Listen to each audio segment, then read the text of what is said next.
Why will NAT save Bitcoin? That's what we're going to see in this video. Let's get started.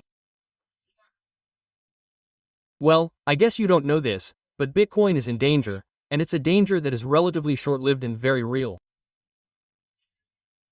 What is the danger? It's that you're on the same pool. There you have it. Bitcoin is on the same pool, okay? In the same pool, there are blocks. Okay, for the blocks to pass, there need to be miners. For the miners to work, they need to use electricity. And this electricity isn't free.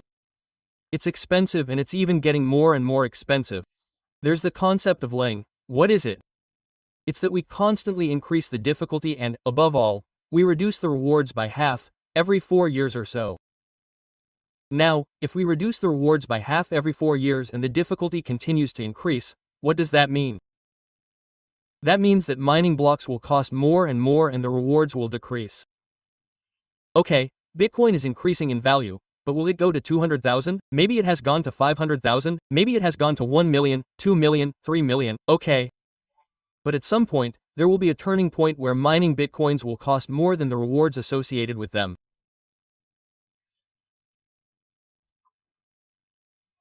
We are not that far from that point today. Okay. If we get to that point, what happens? Well, it's quite simple. If it costs more to mine than to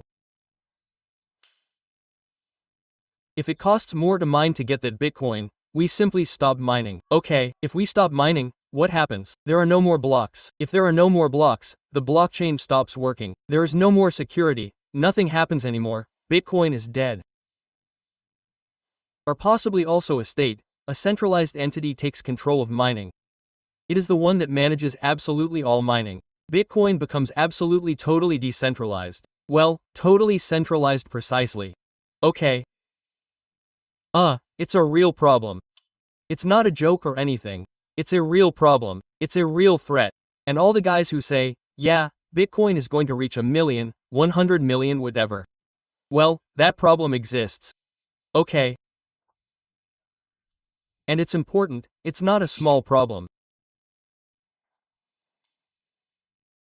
NAT is supposed to solve this problem. What is NAT? What works? What is this token? I'm going to talk in detail about all the NAT tokens and the entire theory of digital matter.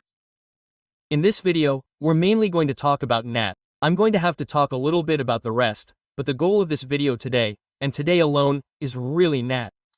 Okay? So NAT was made by Top Protocol, who are the ones who do a few things on Bitcoin, particularly on Bitcoin's layer 1, which does quite a few things. That's all we need to know today. We might make dedicated videos on Top Protocol, Track, Benny, or whatever, but that's what they do. Okay, so it's not just anyone. It's a real balance with real gloves behind it. And there are even YouTuber colleagues who are involved in it, particularly on the Blockrunner's side in English if you want to watch. He works in conjunction with the guys at Top Protocol. Okay, how does NAT work? NAT is a token that, as you can see, has more or less the same representation in the same pool. It is a token that is collected with each block. Initially, when NAT was launched, you had about 800,000 blocks since it was launched at that time. Today, I have 918,000, but at the time, there were about 800,000 blocks. On each of these 800,000 blocks, there were NAT tokens. So NAT tokens could be minted one by one. We did that at the time, I was one of them. I minted tokens at that time. So you could mint token notes and collect them for yourself. It didn't cost you very much. It cost you $2 or $3 per block. So after $2.30 per block, it's certainly not expensive, but there are 800,000 of them. Overall, it's still more than $1,600,000 approximately. To recover all the NAT tokens from all the blocks that existed before the protocol appeared. Okay? Once all these blocks have been mined, we call it a blockout, which is more or less the same thing as a sold out but with a block version. So a sold out blockout. You see the logic. Okay.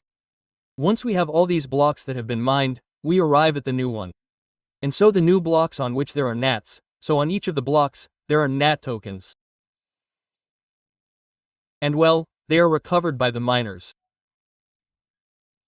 So the miner who recovers the bitcoins from the block as a reward also recovers NAT tokens.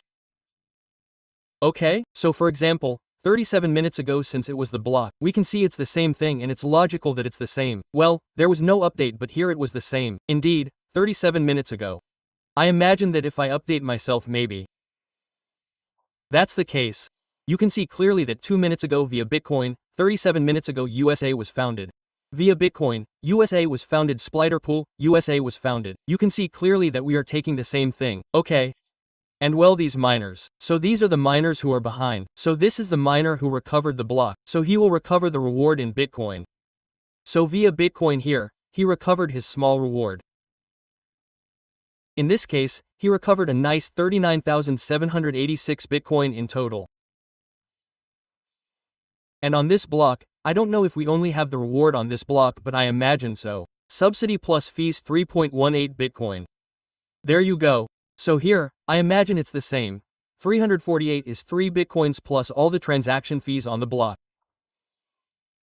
There you go. So here, via Bitcoin, he recovered 3.18 Bitcoins on this block, 918,431.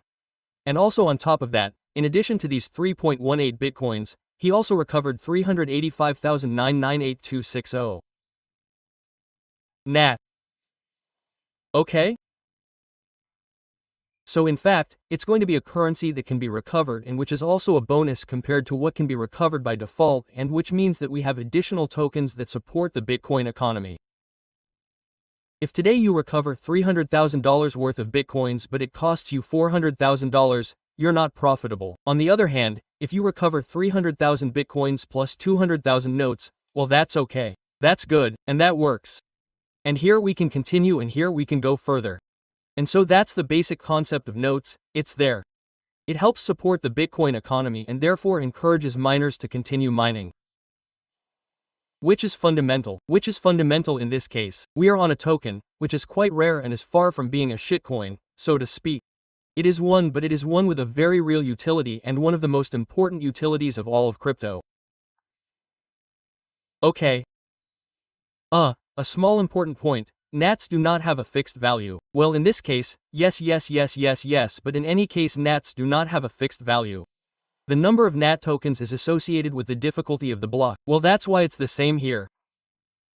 The more difficult a block is to mine, and in general it increases over time. The more difficult a block is to mine, the higher the reward in NATs will be. Which also helps to compensate for the difficulty.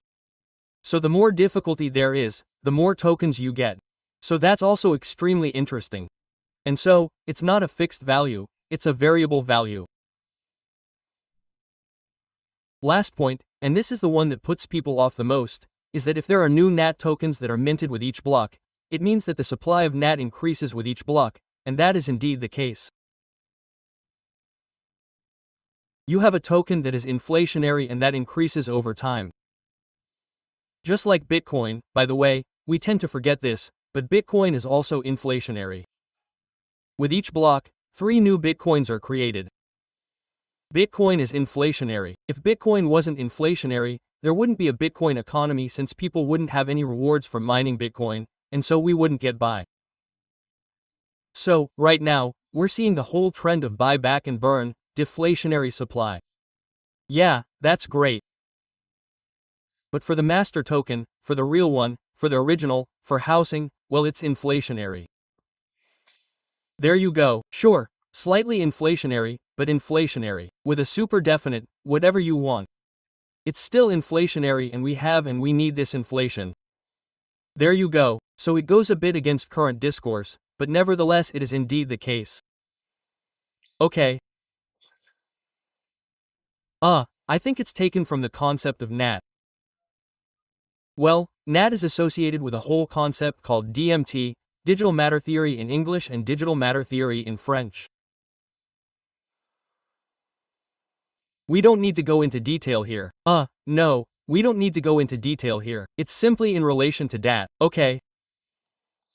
NAT came out a long time ago. It came out about 2 years ago, I think.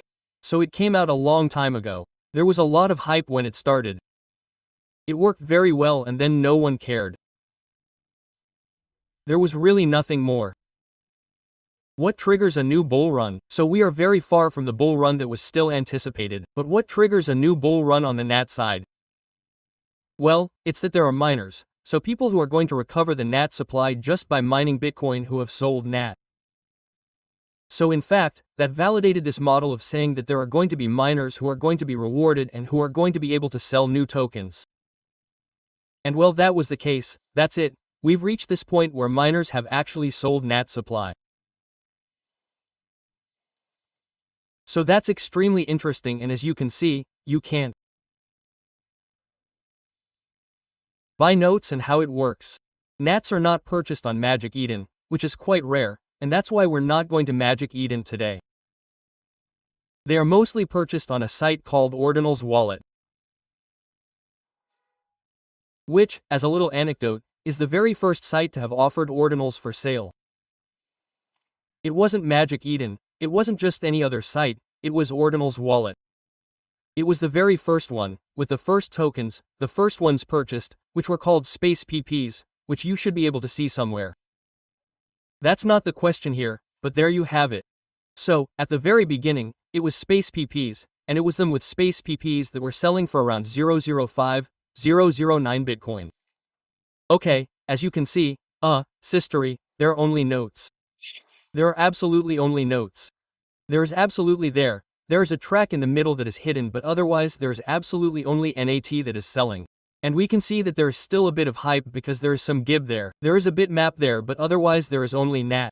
We can see that it is still hype. Well, we can see that it is still going strong. These are not small transactions. Well, 38, 124, 124, 124, 1250, 250, 124, that's okay. It's going strong. People are buying in bulk. It's becoming hype again. The little narrative around NAPs is becoming fashionable again. And there you have it. So how do you buy? Well, very simple. Not very simple, relatively simple. You go to Ordinal's Wallet, ordinalswallet.com. I'll put the little link in the description. You connect your wallet. Here in this case it's a connected wallet, but you can connect other wallets, it should work. There's the Ordinal's Wallet, there's Xverse, there must be OKX, and that's not bad. And you buy, so you buy by water. It seems like not because there's a curve. Well, in fact you buy by water. So it's like everywhere. Here you can buy 6.19 billion NATs for $720. Here you buy 5 billion NATs for $65. And you have the unit price here. It's like in real life. If you buy in bulk, it's generally cheaper, in 7, and if you buy retail, it's going to cost you more. Which is pretty consistent and reflects real life. There you go. You have mScribe, which is also the marketplace part. I don't know if they do NATs, they have notes here. So there's not just NAT, NAT, there are other NAT DMT NAT tokens that exist. So it's more for other tokens than really for NAT. But there are a few. Yeah, there are other DMT NATs tokens that exist. Here, there's a new product called Taparis Swap, which is also made by the Tap team. There you go, you can exchange your Bitcoin for NATs directly, except that, if I only put 01 here, 01 actually, but even if I put 001, you have an impact of 775%. So there's no liquidity yet on PETA Liquide, so it's not great. So really the only place where you can actually buy NAT today is on Ordinal Wallet. There you go. Here, we saw that NAT, there is a whole ecosystem. It's not just NAT that is interesting, there is bitmap that is interesting, there are all the other tokens on the DMP side that are interesting, and there are, this is the most interesting thing, new projects that will be built on this token, that will be created on top of it, and that will allow us to do quite a few things. There you have it, that's all for this short video that was relatively long. I hope I wasn't too complicated. I hope I explained it fairly well. If you enjoyed it, give it a like, a nice comment, a thumbs up, it helps me a lot. Until then, take care. Let me know if there are other topics in the comments that I wanted me to cover, it will be my great pleasure. And until then, take care, make money, and see you next time.